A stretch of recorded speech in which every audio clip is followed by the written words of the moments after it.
Muy buenas tardes a todos los presentes. Bienvenidos a este curso sobre el decreto presidencial de indulto.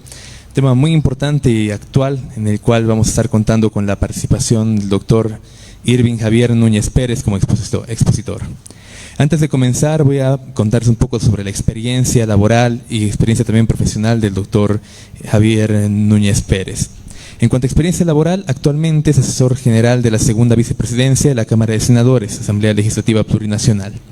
También fue asesor del Comité de Sistema Electoral, Derechos Humanos y Equidad Social en la Cámara de Senadores, en la Asamblea Legislativa, defensor de oficio en materia civil en el Tribunal Departamental de Justicia de Cochabamba, fue abogado secretario en la Secretaría de Asuntos Jurídicos del Gobierno Autónomo Municipal de Cochabamba, abogado en la Secretaría de Asuntos Jurídicos en el Gobierno Autónomo Municipal de Cochabamba, igualmente Defensoría del Pueblo, fue profesional 1 de Servicio al Pueblo, también desempeñó el cargo de profesional 1 en Servicio al Pueblo en Defensoría del Pueblo.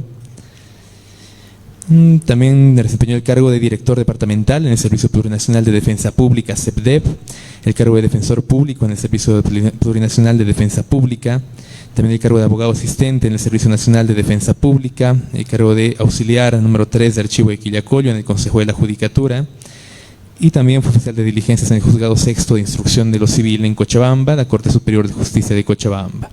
En cuanto a estudios superiores de posgrado, cuenta con una maestría en Derecho Constitucional, Derechos Humanos y Procesal Constitucional de la Universidad Nacional Siglo XX, cuenta con un diplomado en Derecho Procesal Constitucional y Derechos Humanos en la Universidad de Investigación e Innovación de México, un diplomado en Derecho Constitucional y Procedimiento Legislativo y Control de Convencionalidad en la Escuela de Gestión Pública Plurinacional, cuenta con diplomado en Técnica Legislativa y Producción Normativa, Unifrance, diplomado en Transparencia y Lucha contra la Corrupción en la Escuela de Gestión Pública Plurinacional, diplomado en Educación Superior basada en competencias en la Universidad Mayor de San Simón y diplomado en Procedimiento Penal y Derecho Penitenciario en la Universidad Mayor de San Simón. Podemos ver que tiene una amplia experiencia y con toda esa experiencia va a ser el encargado en esta ocasión de hablarnos sobre ese tema tan importante. Doctor, con esta presentación puede comenzar. Bueno, primero agradecer al ilustre Colegio de Abogados de Cochabamba por esta gran oportunidad de dirigirme tanto a las personas que están presentes como los que están viéndonos por la página del Colegio de Abogados de Cochabamba. Un saludo y un agradecimiento especial al doctor Vega que me permitió poder dirigirme a ustedes en esta ocasión. Y bueno, como lo mencionó el compañero, tuve la grata oportunidad de trabajar mucho tiempo en el ámbito de personas privadas de libertad, principalmente cuando fui defensor público y trabajé en la Defensoría del Pueblo de Cochabamba.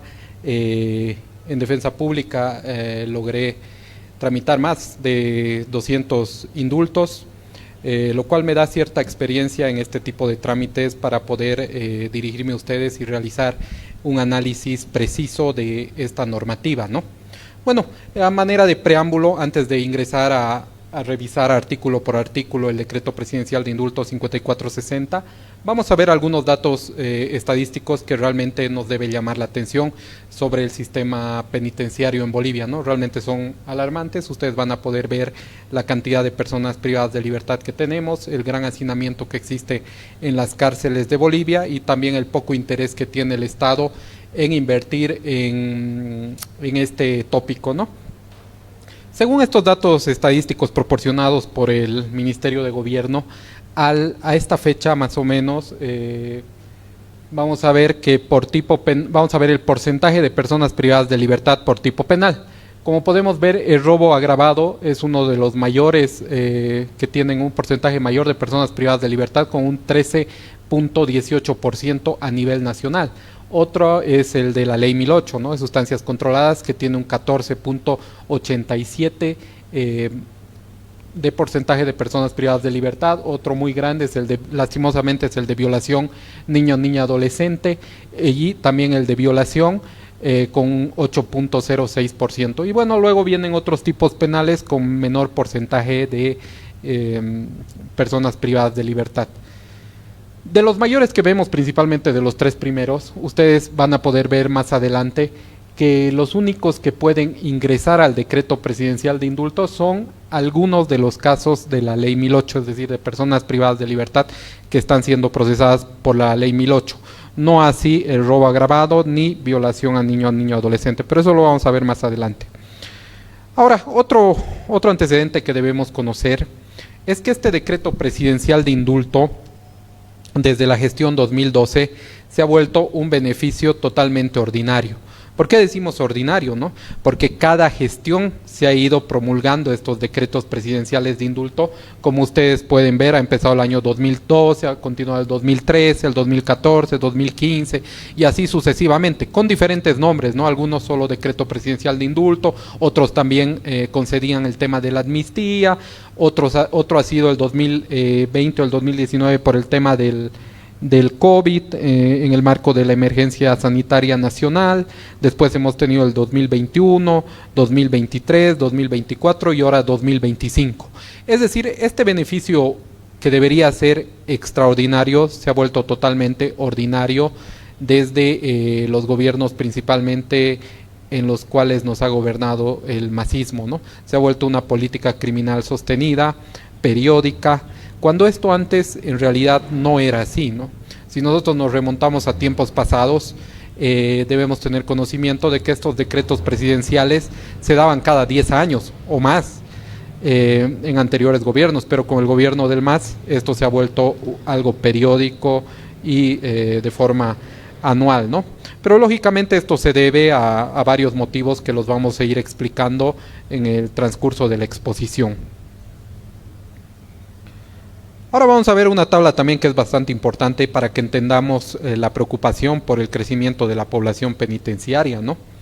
En la gestión 2020 teníamos 17.350 personas privadas de libertad, el 2021 18.703, el 2022 24.824, el 2023 28.838, el 2024 32.035 personas privadas de libertad y a la fecha contamos con 33.058 personas privadas de libertad.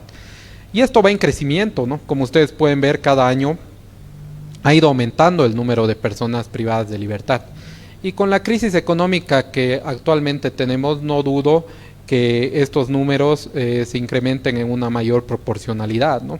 Si bien estos decretos presidenciales de indulto ayudan un poco a deshacinar el sistema carcelario, no es una solución estructural, ¿no? Es simplemente un paliativo. Es un paliativo porque, como ustedes verán, muchos de los tipos penales con mayor índice de personas privadas de libertad o mayor porcentaje no ingresan lógicamente a este decreto presidencial de indulto por la gravedad de los hechos, ¿no? Principalmente los temas de violación, robo agravado, que son los que cuentan con más personas privadas de libertad.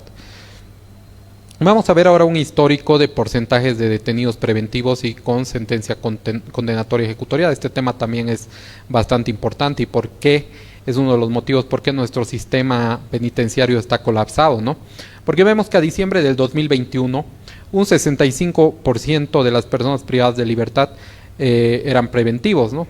El año 2022 un 66.19 preventivos, el 2023 un 62, el 2024 un 58 y a julio del 2025 un 55.90 de personas privadas de libertad con detención preventiva y solo un 44.10 con sentencia condenatoria ejecutorial. Y aquí podemos ver claramente que existe una clara retardación de justicia, ¿no? Porque deberíamos, como ustedes saben, colegas abogados, una persona no debería demorar un proceso no debería demorar más de 3 años, ¿no? Según la ley, pero vemos en la práctica que hay procesos que duran 8, 10, 12, 15 años y mucho más, principalmente los que van con recursos, ¿no? De apelaciones restringidas o a la casación. Entonces, esto es lo que demora, ¿no? Esto es lo que demora los procesos y hace que muchas personas aún continúen en detención preventiva. Y otro aspecto, ¿no? Que hemos podido ver, y no lo digo yo, sino que ha sido evidenciado por varios informes, no solo de la Defensoría del Pueblo, ¿no? Sino de instituciones internacionales que han podido corroborar que los jueces de instrucción penal cautelar, no solo del departamento de Cochabamba, sino a nivel nacional,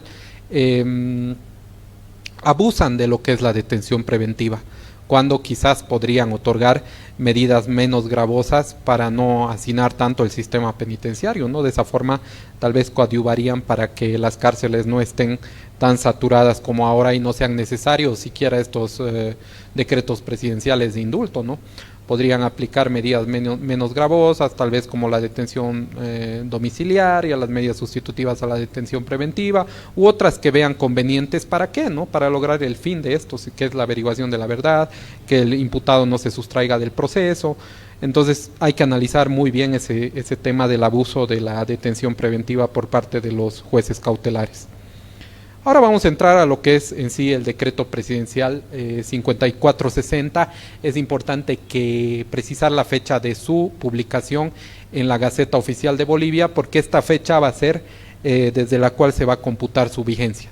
Y la fecha es el 22 de octubre del 2025. Entonces, este decreto presidencial, lo vamos a ver más adelante, va a tener vigencia de un año, es decir, hasta el 22 de octubre del 2026. Primero vamos a ver, como preámbulo también, los fundamentos constitucionales para la concesión del indulto. El artículo 22 de la Constitución Política del Estado determina que la dignidad y la libertad de la persona son inviolables. Respetarlas, protegerlas es deber primordial del Estado. El parágrafo 1 del artículo 73 de la Constitución Política del Estado establece que toda persona sometida a cualquier forma de privación de libertad será tratada con el debido respeto a la dignidad humana. El parágrafo 1 del artículo 74 de la Constitución también dispone que es responsabilidad del Estado la reinserción social de las personas privadas de libertad y velar por el respeto de sus derechos y su retención y custodia en un ambiente adecuado de acuerdo a la clasificación, naturaleza y gravedad del delito, así como la edad y el sexo de las personas retenidas. El numeral 14 también del artículo 172 del mismo texto legal nos señala que es atribución de la presidenta o del presidente del Estado decretar amnistía o indulto con la aprobación de la Asamblea Legislativa. Lógicamente este decreto presidencial de indulto ha sido decretado por el presidente del Estado Plurinacional de Bolivia y ha sido aprobado también por la mayoría de la Asamblea Plurinacional de Bolivia.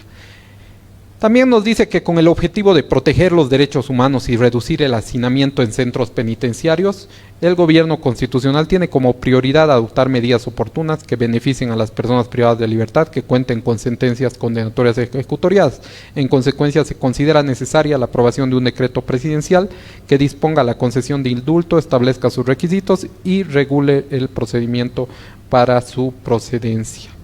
Entonces hemos podido ver los fundamentos constitucionales en los cuales se basa este decreto presidencial de indulto, que prácticamente son los mismos. Si revisamos los anteriores decretos presidenciales de indulto, vamos a ver que los fundamentos lógicamente se repiten, ¿no? Ahora vamos a entrar al análisis artículo por artículo del decreto presidencial de indulto. Vamos a empezar por el primero, el objeto. El presente decreto presidencial nos dice tiene por objeto establecer la concesión de indulto, sus requisitos y regular el procedimiento para su procedencia. Como les decía anteriormente, este decreto presidencial solo nos habla del indulto y no así de la amnistía como en anteriores decretos presidenciales. Bueno, la diferencia básica entre la amnistía y el indulto es que la amnistía se aplicaba a personas con detención preventiva. En cambio, el indulto se aplicaba o se aplica a personas con sentencia condenatoria ejecutoriada. Es importante hacer esa diferencia, pese a que la amnistía no está inserta en este decreto presidencial de indulto que estamos viendo. Ahora, el ámbito de aplicación es bastante importante, ¿no? Porque vemos que el indulto va a ser aplicable a personas privadas de libertad en los establecimientos penitenciarios del país que cumplan con los requisitos establecidos y que a la fecha de su publicación, es decir, el 22 de octubre del 2025, cuenten con sentencia condenatoria ejecutoriada o la obtengan durante la vigencia de la presente norma, es decir, hasta el 22 de octubre del 2026. ¿Por qué es importante este artículo? Porque este artículo nos muestra la vigencia que tiene este decreto presidencial de indulto. En anteriores decretos presidenciales de indulto solo ingresaban las personas que se encontraban con sentencia condenatoria ejecutoriada hasta la fecha de la publicación, es decir, en este caso, digámoslo así, hasta el 22 de octubre del 2025. Pero en este caso, este decreto se amplía para las personas también que se encuentran con detención preventiva, puedan acogerse a un procedimiento abreviado según corresponda y si es que ingresan a este decreto presidencial, puedan acogerse al procedimiento abreviado y puedan ingresar a este decreto presidencial de indulto. Entonces, este decreto presidencial de indulto, a comparación de anteriores, es bastante abierto. Y bueno, yo tengo un pronóstico muy alentador de este decreto presidencial de indulto, en el sentido de que, bueno, yo hago un cálculo que aproximadamente unas 1.000 a 2.000 personas van a poder ser beneficiadas con este decreto presidencial de indulto, y eso lo vamos a ver al finalizar, ¿no? Según los datos que nos proporciona el Ministerio de Gobierno, pero estoy seguro de que muchas personas van a poder ser beneficiadas con este decreto presidencial de indulto, y vamos a poder ayudar en algo para disminuir el hacinamiento que existe actualmente. En el artículo 3 vamos a ver la responsabilidad de las instituciones. A lo largo de los decretos presidenciales de indulto hemos visto algo repetido, ¿no? Que las instituciones que participan en este decreto presidencial de indulto, por lo general son Defensa Pública, que ahora es el Servicio Plurinacional de Defensa Pública, el CEPDEP, la Defensoría del Pueblo, que más hace un acompañamiento a los trámites, el régimen penitenciario, que es importantísimo en este decreto presidencial de indulto, porque son las personas que recaban los requisitos para que las personas puedan acceder, y emiten también la resolución administrativa de concesión de indulto. Otras instituciones que participan también es el tribunal, bueno, antes era el Tribunal Departamental de Justicia de Cochabamba, que emitía las certificaciones correspondientes a las personas privadas de libertad, que lo vamos a ver más adelante, pero ahora es el Tribunal Supremo de Justicia, según la norma, el que tiene que emitir estas certificaciones, que lo vamos a ver más adelante. Como les decía, ¿no? Para la implementación efectiva del presente decreto presidencial, dice: las instituciones públicas responsables de su cumplimiento procesarán con celeridad, favorabilidad y prioridad las solicitudes para la concesión de indulto. Esto es muy importante, ¿no? Porque todos los decretos presidenciales de indulto, al tratarse de personas privadas de libertad, gozan de los principios de celeridad, favorabilidad y prioridad con las cuales se tiene que trabajar, o se tendría que trabajar con este tópico, ¿no? Las instituciones públicas emitirán de manera gratuita. Otro de los principios es el principio de gratuidad. No se debería cobrar a las personas privadas de libertad por ningún tipo de certificación o trámite que requieran para acceder a este decreto presidencial de indulto, ¿no?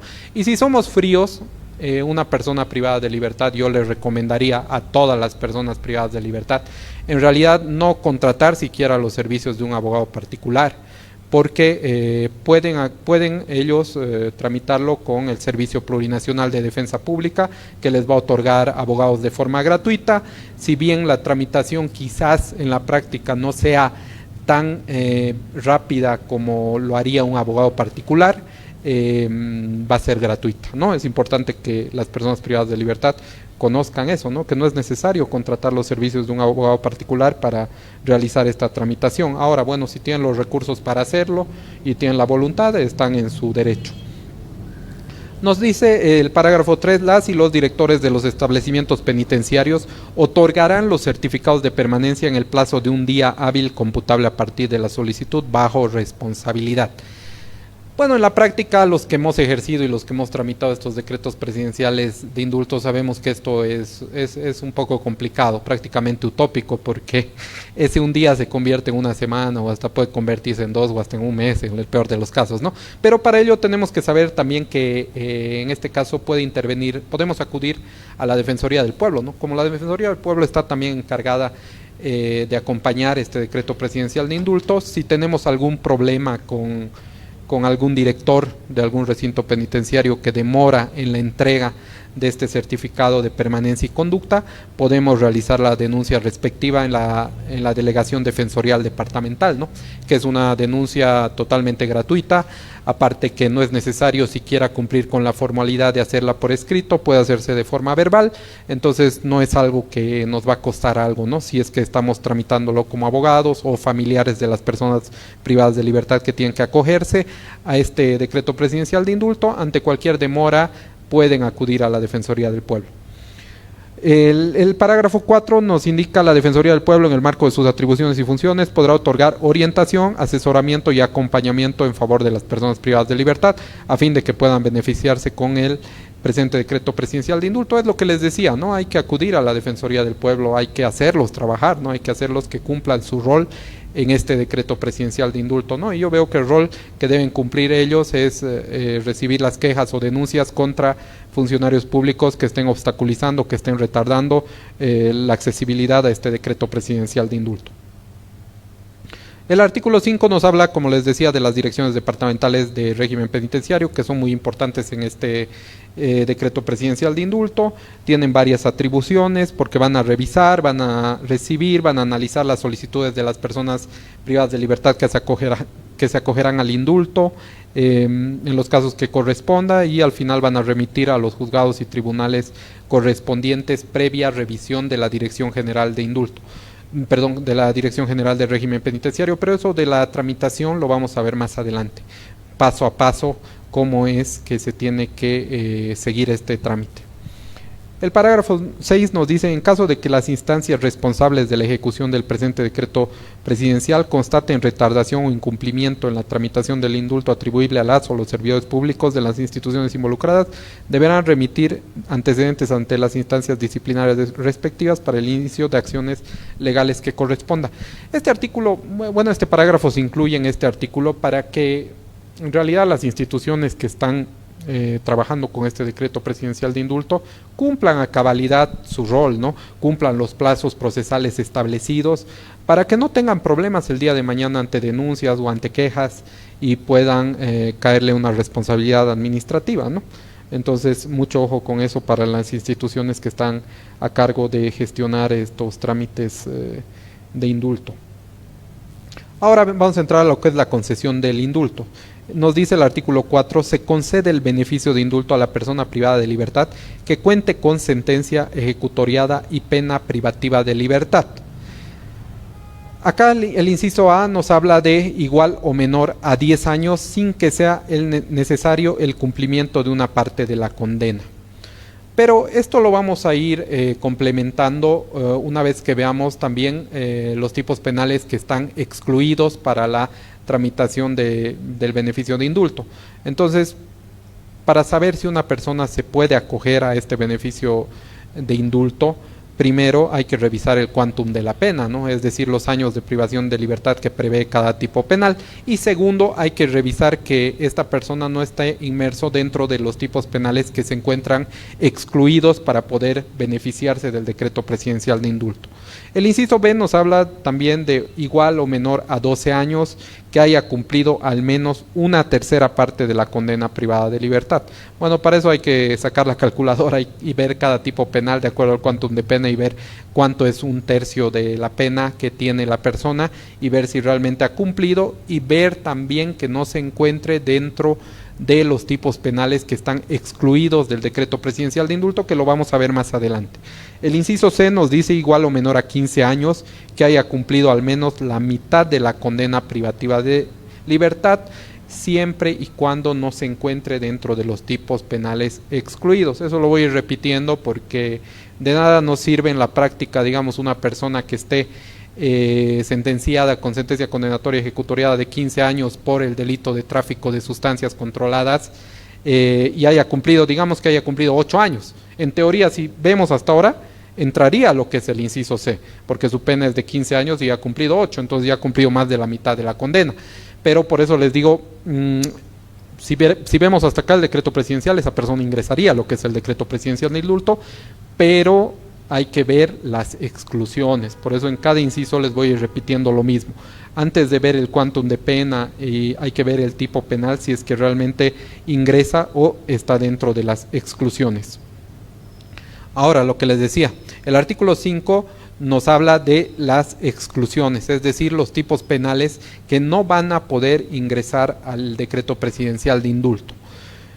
El inciso A nos dice: el privado de libertad que se encuentre sentenciado por delitos que en la Constitución Política del Estado y el Código Penal u otra disposición legal no admitan indulto, incluyendo en grado de tentativa y cualquier tipo de participación.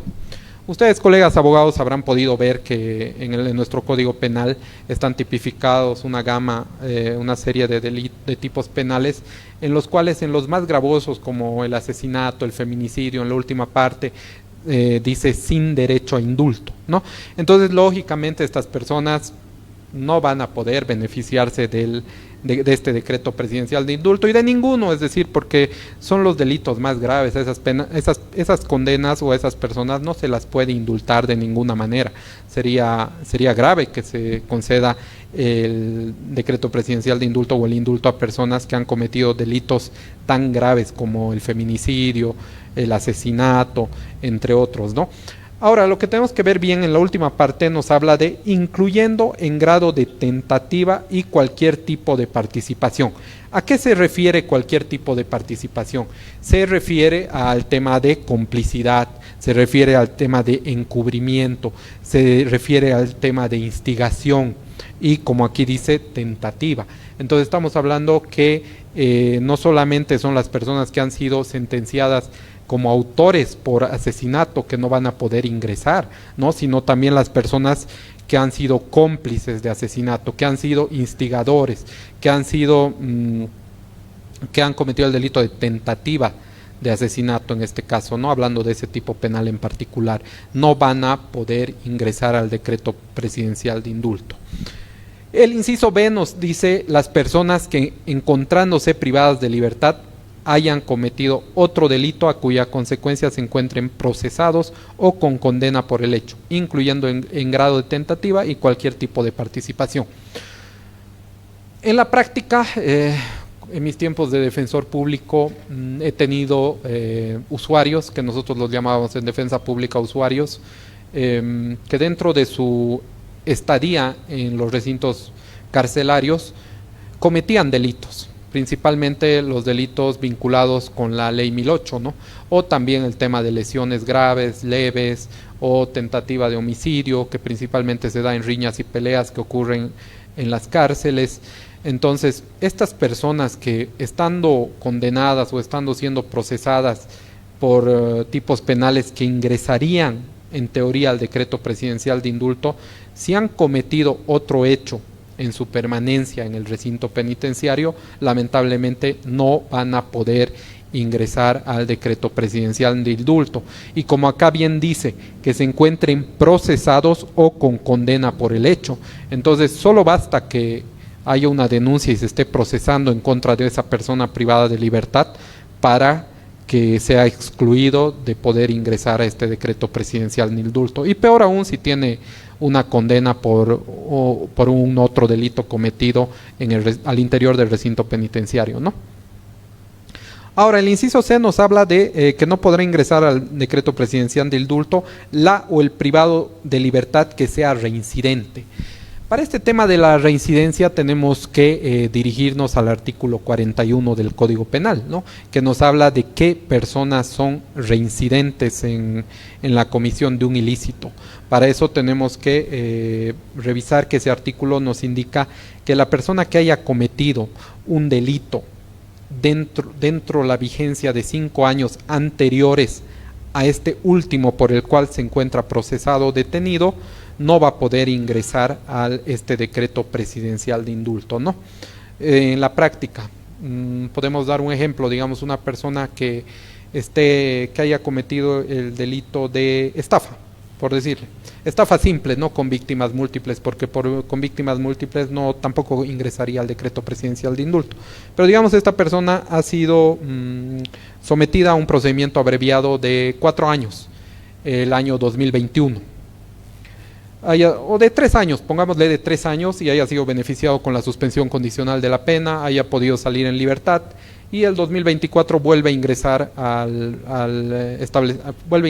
recinto penitenciario por el delito de lesiones graves y gravísimas en accidente de tránsito, que está previsto y sancionado por el artículo 261 del Código Penal. Entonces, esta persona en teoría ingresaría al decreto presidencial de indulto por el tipo penal del artículo 261, pero no ingresaría porque el 2021 ya ha tenido una condena por el delito de estafa. Entonces, esta persona, lógicamente, no va a poder ingresar al indulto por el tema de la reincidencia. Entonces, es importante, al hablar con el cliente, con el usuario, ver que no tenga una sentencia condenatoria ejecutoriada dentro de los 5 años anteriores. Es muy importante ver ese tema. El inciso D nos dice: la o el privado de libertad que se hubiera beneficiado con amnistía o indulto en los 5 años anteriores a la vigencia del presente decreto presidencial. Más o menos lo propio que de la reincidencia, ¿no? Si esta persona ya se ha acogido a este beneficio o decreto presidencial de indulto el 2021, el 2022 o inclusive el 2020 después de octubre, y quiere volver a acogerse al decreto presidencial de indulto por un nuevo delito, no lo va a poder hacer, ¿no?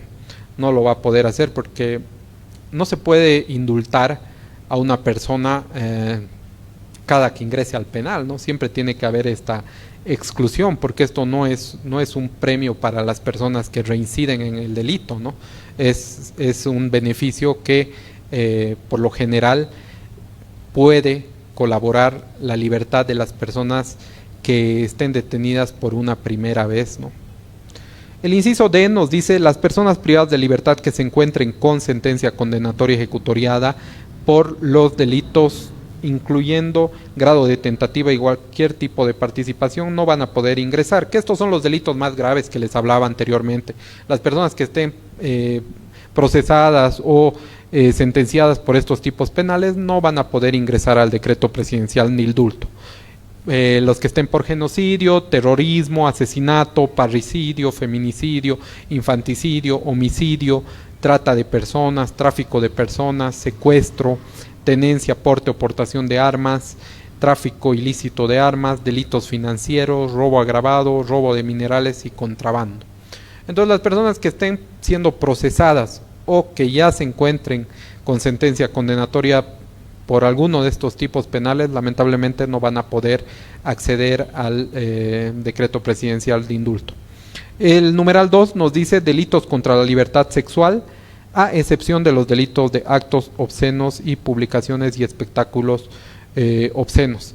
Dentro, lógicamente, de este tema de la libertad sexual, estamos hablando de la violación, estamos hablando del estupro, del abuso sexual, entre otros, ¿no?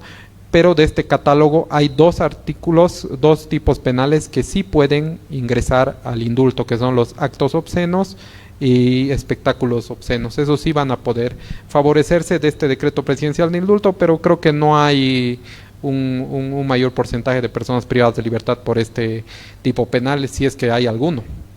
El numeral 3, los delitos previstos en la ley 004, en la ley Marcelo Quiroga Santa Cruz, no van a poder ingresar al decreto presidencial de indulto porque se tratan principalmente de daño económico al Estado, ¿no? Entonces el Estado lógicamente no va a premiar a personas que hayan dañado su patrimonio o hayan dañado económicamente al Estado. El numeral 4, delitos de violencia contra las mujeres determinados en la ley 348 en el 272 bis, si mal no recuerdo, violencia familiar o doméstica, que sí tiene un gran porcentaje de personas privadas de libertad, no va a ingresar al decreto presidencial de indulto, ¿no? Porque eso sería ir contra las políticas gubernamentales, principalmente contra las políticas que defienden los derechos de la mujer, ¿no? Defienden la integridad física y emocional de la mujer. Entonces estos tipos penales no van a ingresar al decreto presidencial de indulto. Lo propio con los delitos de acoso político y violencia política contra las mujeres, incorporados por la ley 243. No van a ingresar tampoco al decreto presidencial. Claro que son muy pocos, son casos contados los de acoso político y violencia política contra la mujer, entonces no tiene una mayor incidencia tampoco que no ingresen al decreto presidencial de indulto.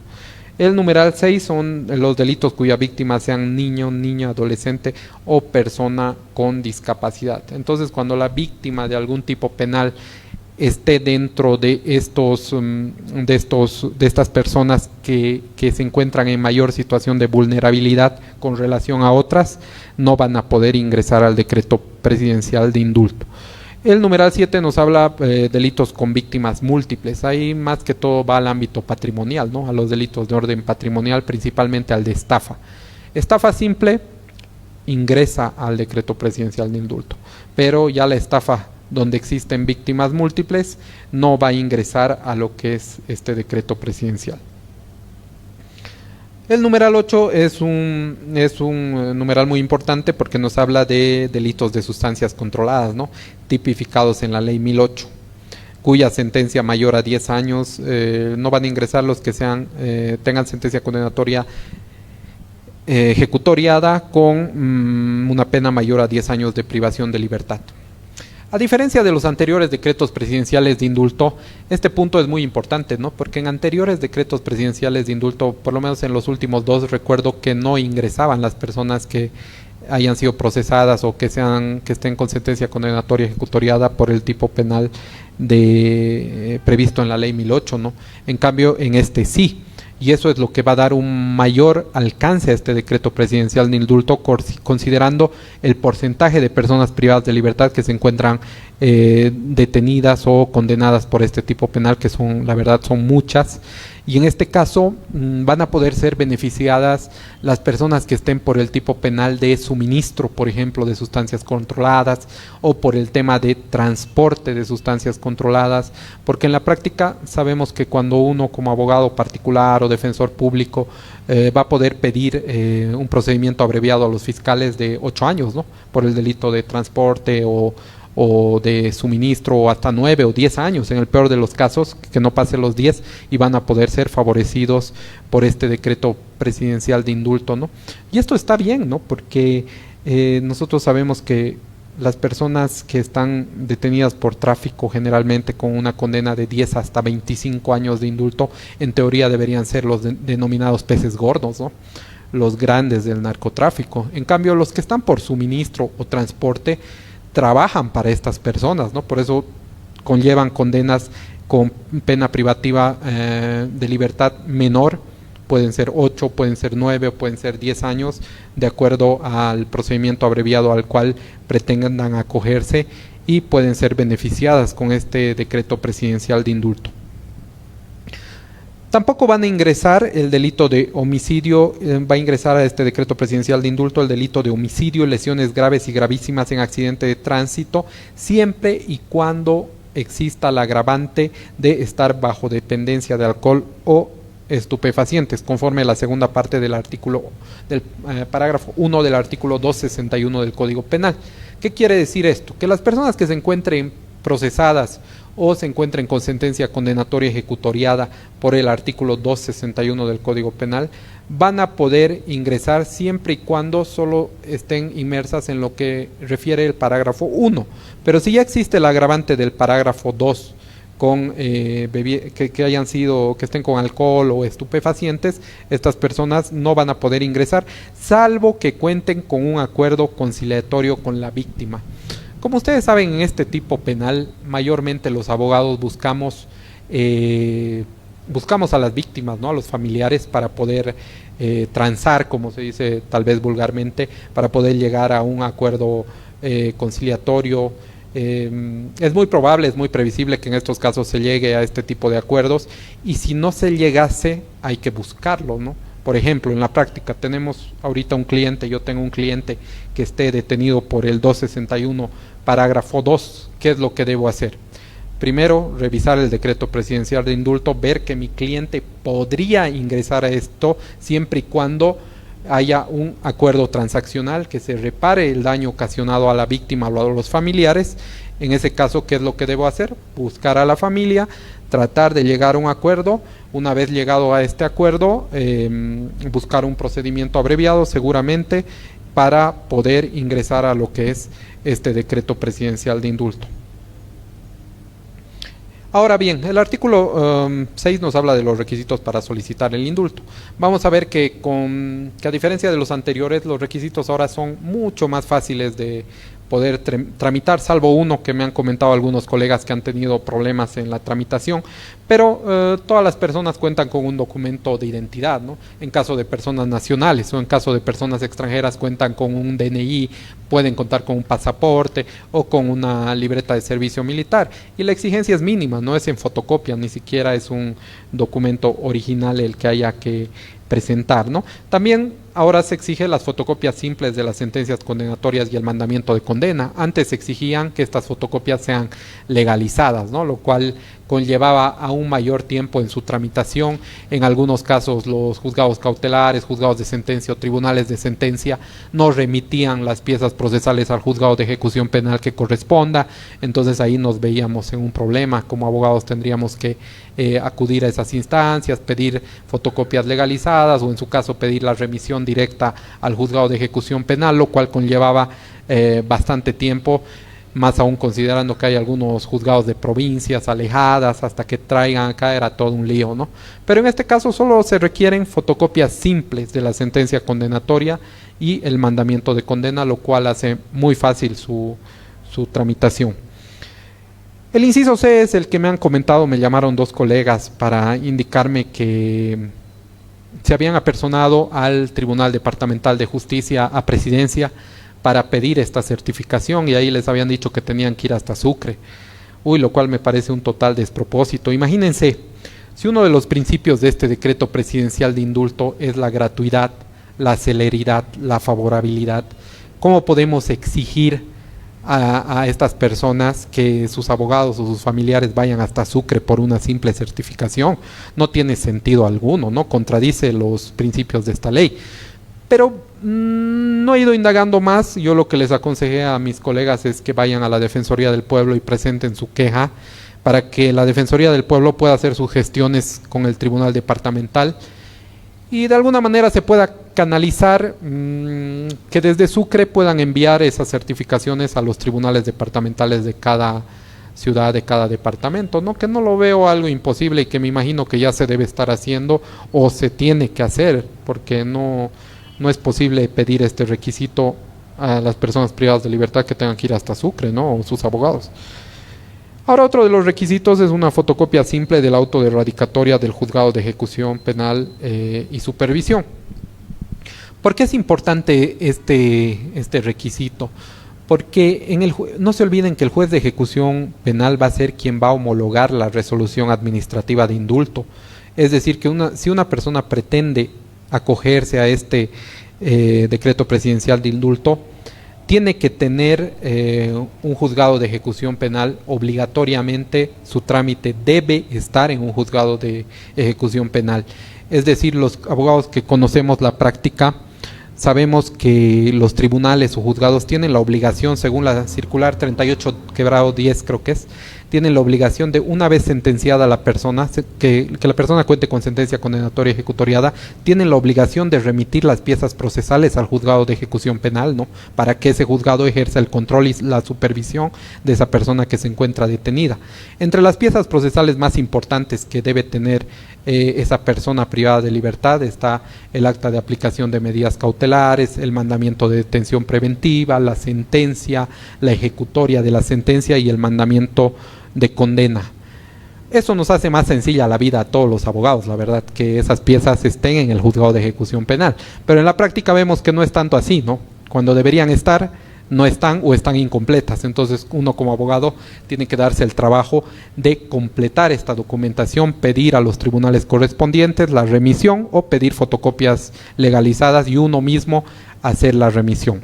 Eso vemos mucho en la práctica, pero es importante que si nosotros vamos a trabajar con un cliente o con una persona privada de libertad que quiera acogerse al indulto, primero revisar que cuente con un juzgado de ejecución penal y si no cuenta, hacer los trámites necesarios para que su causa se radique en un juzgado de ejecución penal.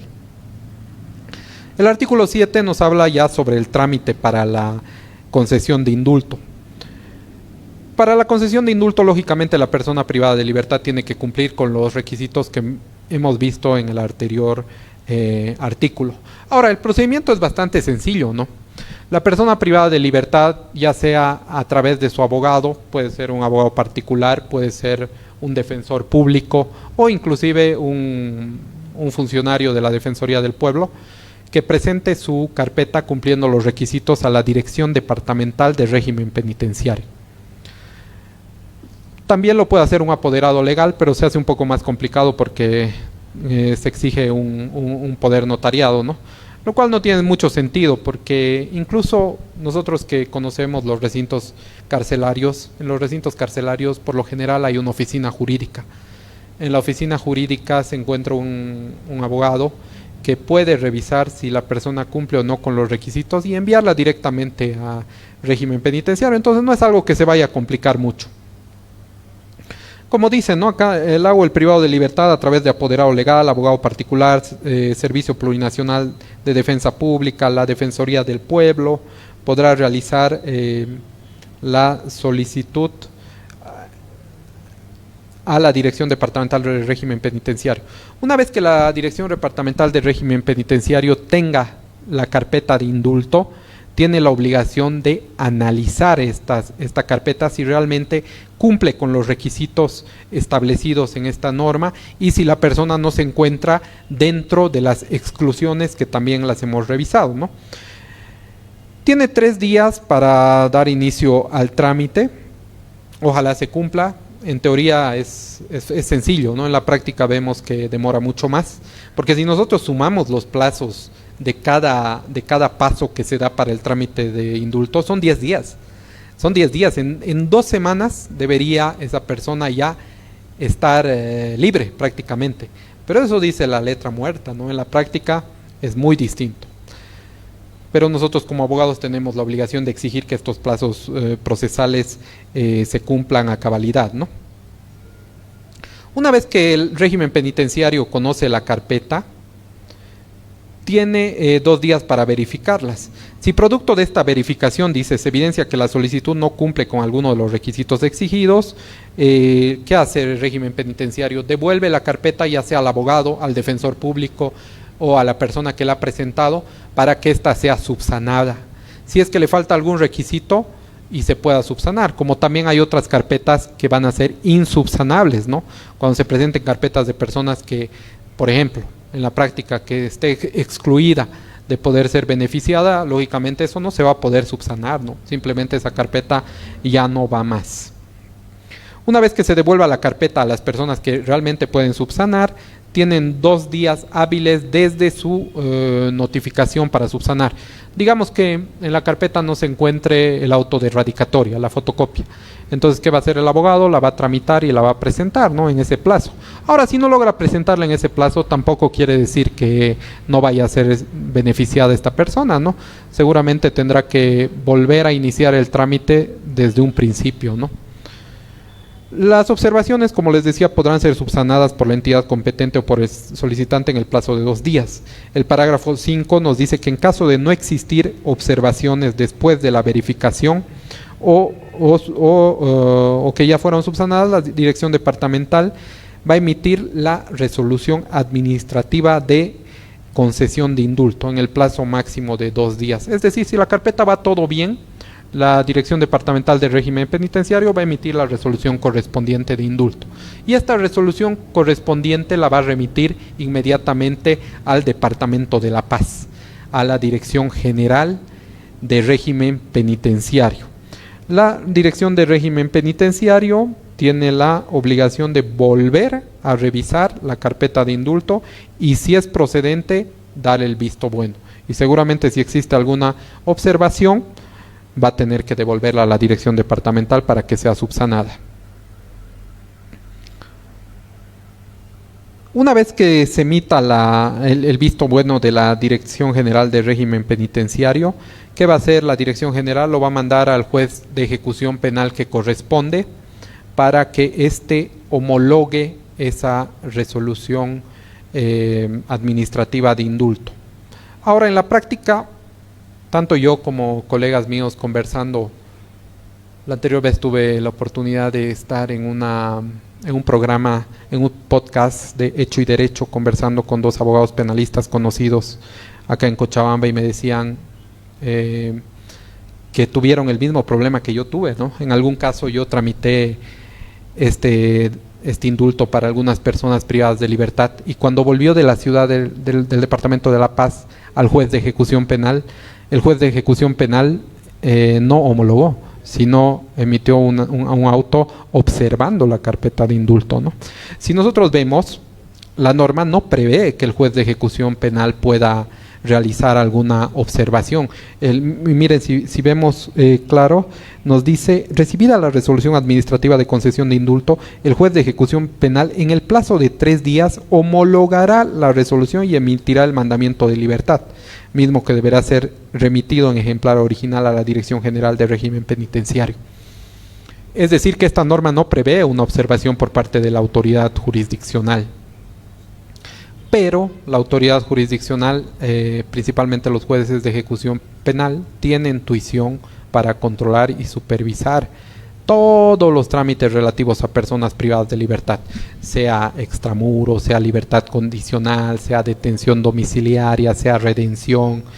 Entonces ellos también fundamentan su resolución de observación o de negación a la homologación en artículos previstos en la ley 2298, ¿no? En la ley de ejecución penal y penitenciaria. Y estos colegas abogados me decían, ¿y qué se debería hacer ante una observación por parte del juez de ejecución penal? Y yo les respondía que el único recurso que prevé una resolución emitida por un juez de ejecución penal es la apelación incidental, ¿no? Toda persona tiene derecho a recurrir, ¿no? El artículo 180 de la Constitución Política del Estado es claro en ese tema. Entonces, si un juez de ejecución penal observa o niega la homologación de una resolución de concesión de indulto, ¿qué tiene que hacer el abogado? Tiene que presentar un recurso de apelación incidental. Y lógicamente amparándose en los principios de favorabilidad, celeridad, gratuidad de la norma, ¿no? Para que ésta sea priorizada ante otros recursos lógicamente ya existentes y pueda resolverse a la brevedad posible en la sala correspondiente. Esto ha pasado en la práctica, pero lo que nos limita un poco son los plazos, ¿no? Porque ¿de qué nos sirve que este recurso sea resuelto en 1 año si la vigencia del decreto presidencial de indulto ya ha terminado, ¿no? Entonces ahí lo que tenemos que exigir nosotros es la celeridad. En caso de que el juez nos observe o nos niegue la homologación, tenemos que presentar la apelación incidental o de alguna forma tal vez tratar de introducir un recurso constitucional, quizás un amparo, ¿no? Pero lo que a mí me preocupa de presentar un amparo constitucional en estos casos es el tema de la subsidiariedad, ¿no? Que el Tribunal de Garantías Constitucionales nos puede exigir o nos puede decir, pero si usted no ha apelado a la resolución del juez de ejecución penal, ¿cómo pretende activar la vía constitucional, ¿no? Y creo que sería un argumento válido para salirse por la tangente, que muchas veces lo hacen las autoridades o los vocales de las salas constitucionales, ¿no? Entonces lo más apropiado es presentar la apelación incidental y pedir celeridad absoluta en este tipo de tramitación.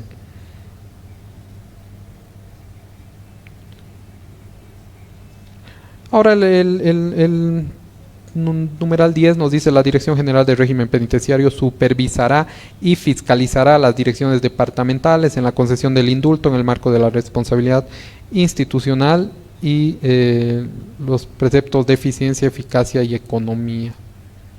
Ahora, es importante ver este tema de la responsabilidad civil y días multa. La concesión de este decreto presidencial de indulto no libera a la persona ni disminuye la responsabilidad civil, que es independiente y no afecta a la eficacia del beneficio concedido, dice. El parágrafo 2 nos dice: la concesión del indulto no alcanza los días multa ni costas. A ver, una vez que, yo entiendo en la práctica, una vez que la carpeta llegue de la Ciudad de La Paz con la resolución de concesión de indulto, el juez tiene que homologar esa resolución, pero antes de homologar, seguramente por secretaría se va a emitir la tabla de multas y costas procesales, ¿no? Para que la persona privada de libertad pueda pagar y se emita el mandamiento de libertad. Pero aquí es importante decir que en varios casos esa persona no tiene para pagar esos montos. A veces son montos cuantiosos, ¿no? Como a veces no. Y esto no va a impedir que la persona privada de libertad pueda acceder a este beneficio del indulto, ¿no? No, como dice claramente, no afectará la eficacia del beneficio concedido. Entonces, seguramente en lo posterior, la víctima o las víctimas podrán iniciar los procesos respectivos contra esta persona para que pueda cancelar el resarcimiento de daño civil, o en este caso la autoridad jurisdiccional pueda exigir el pago de días, del pago de multa y costas procesales, pero esto no va a obstaculizar de ninguna manera la libertad de la persona privada de libertad. Ahora, el artículo 9 de este decreto presidencial de indulto nos habla sobre la responsabilidad por retardación de justicia. Nos dice: en caso de que las instancias responsables de la ejecución del presente decreto presidencial identifiquen que las solicitudes para la concesión de indulto emerjan de procesos en los que se evidencie retardación en la administración de justicia, atribuibles a los agentes del Ministerio Público del órgano judicial, deberán remitirse antecedentes ante las instancias disciplinarias respectivas para el inicio de las acciones legales que correspondan. Imagino que el legislador ha previsto esto, o en este caso el Ejecutivo, porque el Ejecutivo es el que promueve este decreto presidencial de indulto, para determinar algunos casos en los cuales exista clara retardación de justicia, ¿no? Y esto lógicamente para procesar, ya sea administrativa o penalmente, a las autoridades que hayan incurrido en retardación de justicia. Entonces yo creo que en el transcurso de este año van a ser detectados varios casos en los cuales existan casos groseros de retardación de justicia, y lógicamente se va a tener que procesar a las autoridades, ya sean fiscales o jueces, por el tema de la retardación. El artículo 10 nos habla de un relevamiento de información que, lógicamente, una vez concluido este decreto presidencial de indulto, el Ministerio de Gobierno y el Tribunal Supremo de Justicia van a realizar un relevamiento de información sobre el cumplimiento de cada caso de la concesión de indulto. Las carpetas de cada trámite de concesión de indulto deberán contar con toda la documentación de respaldo, según corresponda, bajo responsabilidad por la función pública del director departamental del régimen que emitió la resolución administrativa de concesión de indulto. Entonces, en esto ellos tienen que ser muy cuidadosos, ¿no? Principalmente los directores departamentales de régimen penitenciario, que son las autoridades que emiten la resolución administrativa de concesión de indulto, porque en caso de que se les haya ido algún requisito y una persona privada de libertad haya sido beneficiada sin cumplir a cabalidad los requisitos, lógicamente van a ser susceptibles de procesos administrativos e inclusive procesos penales. Lo propio nos habla el parágrafo 3, ¿no? Nos dice que en caso de que las personas, los servidores públicos que intervengan en la tramitación de concesión de indulto, omitan la verificación del cumplimiento de algún requisito o no consideren las exclusiones establecidas en el presente decreto presidencial, beneficiando así a algún privado de libertad que no cumpla con las condiciones dispuestas en el presente decreto, será sujeto a las responsabilidades por la función pública y se remitirán antecedentes al Ministerio Público. Es decir, que bajo ningún motivo una persona que se encuentre dentro de los tipos penales excluidos o no cumpla con los requisitos puede ser beneficiada con este decreto presidencial de indulto, porque va a tener tanto responsabilidad administrativa como responsabilidad penal. Lo propio nos habla el parágrafo 4, nos indica que van a ser sujetos a una auditoría interna todas las instituciones descritas, las instituciones que intervienen en este decreto presidencial. En caso de que hubiera habido algún privado de libertad que, sin cumplir con los requisitos o condiciones, haya sido beneficiado. Ahora, en las disposiciones finales, la disposición final primera, el presente decreto presidencial entrará en vigencia a partir de su publicación. Como les decía, es muy importante ver la fecha del 22 de octubre del 2025. Este decreto presidencial tiene vigencia de un año, es decir, hasta el 22 de octubre del 2026, desde su publicación en la Gaceta Oficial de Bolivia. Ahora, la disposición final segunda nos dice que podrán conformarse brigadas de apoyo integradas por personas naturales, instituciones públicas o privadas que trabajen en favor de la población penitenciaria para coadyuvar en la obtención de requisitos y la presentación de sus solicitudes previa suscripción o compromiso con el Ministerio de Gobierno. La verdad, no creo que se aplique mucho la disposición final segunda, tratándose de que ya hay entidades que están encargadas de este decreto presidencial de indulto. No creo que otras personas o instituciones públicas o privadas quieran trabajar con este decreto presidencial de indulto. Además, que hay que hacer un trámite ante el Ministerio de Gobierno, que me imagino que es bastante burocrático. Eso sería entonces, con eso culminaríamos lo que es el decreto presidencial de indulto, el análisis que se ha realizado artículo por artículo, los antecedentes estadísticos previos que hemos podido ver y por qué la importancia de esta norma extraordinaria que debería ser, pero ahora se ha ordinarizado bastante al realizarse prácticamente cada año. Pero es muy importante, como les decía, no es una solución estructural al colapso del sistema penitenciario, sino simplemente un paliativo que puede ayudar un poco al hacinamiento en las cárceles, pero como profesionales abogados, desde donde nos toque estar, pienso que debemos coadyuvar para proponer soluciones estructurales, ¿no? Como el tema de la prevención. Me imagino, yo no veo que sea la solución hacer cárceles como el Secot, creo, en El Salvador.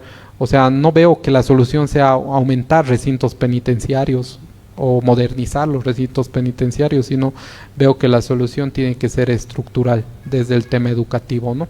Es mi pensamiento, quizás podemos discutirlo, podemos no estar de acuerdo, pero creo que hay que trabajar mucho más en prevención, y la prevención viene desde los colegios, ¿no? Voy a estar atento a cualquier duda, pregunta, comentario, por favor.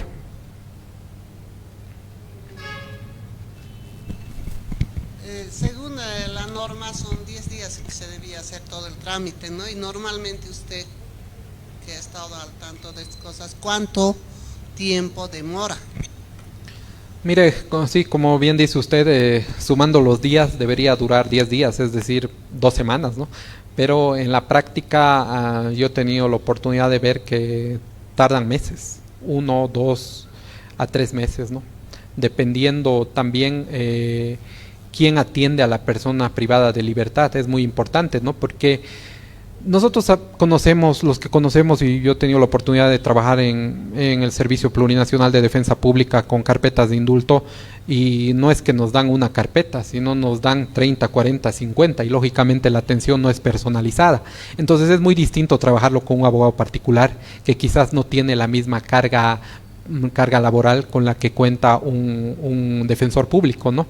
Yo pienso que si la persona privada de libertad lo que quiere es rapidez en su tramitación, tiene que tomar lógicamente los servicios de un abogado particular, porque si lo hace con defensa pública va a tardar un poco más. Pero es importante en esta cuestionante que usted me hace, es importante también hacer trabajar a todas las instituciones, ¿no? Es importante para mí que si vemos retardación tanto en el director del recinto penitenciario, en régimen penitenciario o en cualquier otra institución que intervenga, nosotros debemos presentar la queja correspondiente.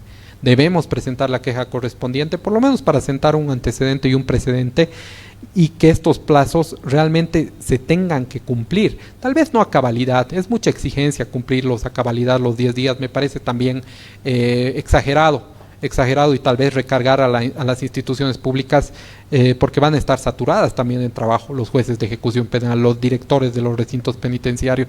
No es que les va a llegar una solicitud de certificación de permanencia y conducta, le van a llegar 50, 100, 200. Entonces hay que también comprender, pero no hay que ser cómplices de esa demora exagerada. Yo pienso que un beneficio, un decreto, una carpeta de una persona privada de libertad debería resolverse máximo en un mes. Es decir, en 20 días hábiles como máximo. No deberíamos demorar más, ¿no? Si hay alguna otra duda, pregunta. Buenas noches. La consulta es la siguiente. Entiendo de su exposición de que para que uno se pueda acoger este beneficio de indulto, tiene que ser solicitada por la persona que está detenida, ¿verdad? Que está cumpliendo años de prisión. Sí. Bueno, en realidad la solicitud la realiza el abogado. El abogado es el que se va a encargar, ya sea abogado particular o defensor público, va a ser el encargado de armar esa carpeta. Va a recabar los requisitos, pero lógicamente con la ayuda de la persona privada de libertad, ¿no? Porque la persona privada de libertad va a ser quien le va a dar su carnet de identidad, quien le va a dar su pasaporte, su DNI, Ahora el abogado tiene que pedir la permanencia y conducta al penal con un memorial. Entonces, sí, la solicitud la va a realizar la persona privada de libertad, pero esto va a ser canalizado por su abogado. Sí, ¿por qué le hago la pregunta? Es que también hay algunos otros detenidos que en realidad prácticamente ya se han institucionalizado y prácticamente quieren vivir nomás ya allá en la cárcel, no tienen ningún interés siquiera de solicitar ni acogerse a ningún tipo de estas normativas, ¿no? Bueno, este es un tema voluntario, ¿no? Las personas que no quieran acogerse, lógicamente, no van a levantar la mano siquiera el día que digan, o que vayan los abogados de defensa pública y que digan ya quiénes pueden beneficiarse. Esa persona que quiera quedarse no va a entrar a la fila, ¿no? Como usted dice, hay varios casos, yo he conocido varios casos de personas que prefieren vivir al interior del penal que afuera, porque afuera no tienen familia, no tienen dinero, no tienen propiedades, no tienen absolutamente nada, y por lo menos en la cárcel a veces hay una olla común, reciben un prediario de 8 bolivianos por día, que o sea, no es un monto siquiera que pueda alcanzar, pero a ellos a veces les basta. Hay muchas personas detenidas que se encuentran en situación de calle cuando salen, ¿no?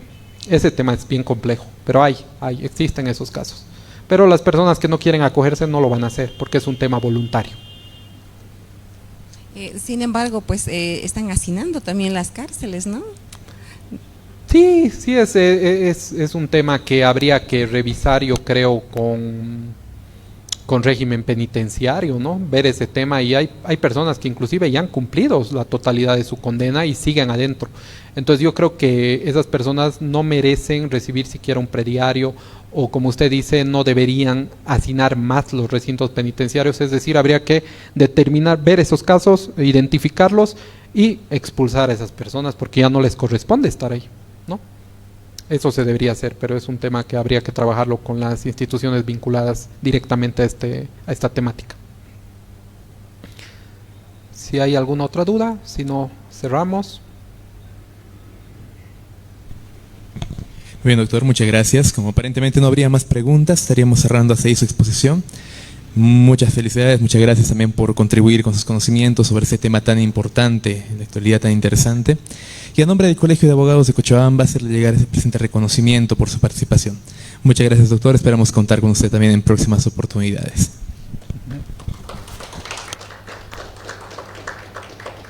Bueno, para concluir, nuevamente agradecer al doctor Vega, agradecer al ilustre Colegio de Abogados de Cochabamba por haberme permitido dirigirme a las personas que se encuentran presentes y a las personas que también nos ven en la página del ilustre Colegio de Abogados. Para mí es un placer y lógicamente voy a volver cuando ustedes me requieran así.